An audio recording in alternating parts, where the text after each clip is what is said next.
kusinanay ka and welcome sa aking kusina! Meron tayo dito guys, broccoli. So nakita nyo medyo nanilaw na siya kasi medyo na tagalan siya sa ref namin. Hindi naluto agad. So naisip ko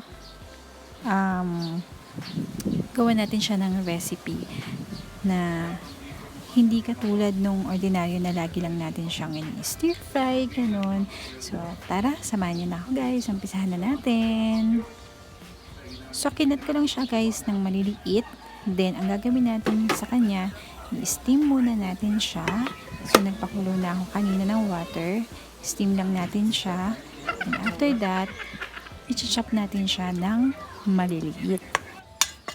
Kumbaga giniling na broccoli na siya. So, lagyan na natin siya ng isang egg. Next natin ilalagay is yung ating cornstarch. Then, yung ating flour, breadcrumbs, and salt. So, sa breadcrumbs, guys, ang ginamit ko ay meron kasi kaming natira na toasted bread. So, yun ang ginamit ko as breadcrumbs. Pero kahit anong breadcrumbs naman pwede. Pwede rin yung mga skyflakes, ganun. So, nilagyan na natin siya guys ng cheese para maging cheesy siya yung lasa niya. So, ready na yung ating mixture. Nagpainit na ako guys ng ating pan kanina. So, ready na nating lagyan ng oil.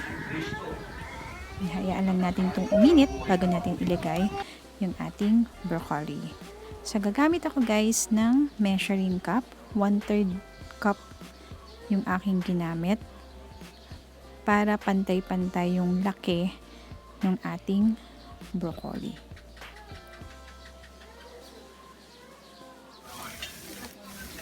So, time to time, i-check na lang natin kung medyo golden brown na siya. Huwag lang din masyadong malakas yung apoy para ma-assure natin na yung loob ng ating mixture ay luto. So, this time, babalik rin na natin siya. Then, hayaan lang din natin ulit na mag-golden brown.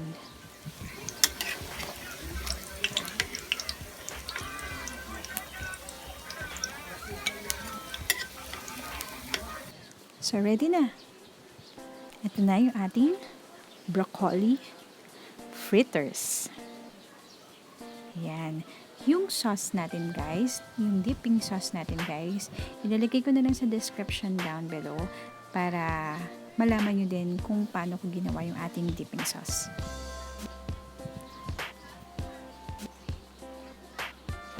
So that's all for today guys. Thank you for watching. So if you haven't subscribed yet to my channel, please do subscribe or you can also press the bell button para updated kayo sa mga bago kong videos. Thank you and God bless everyone!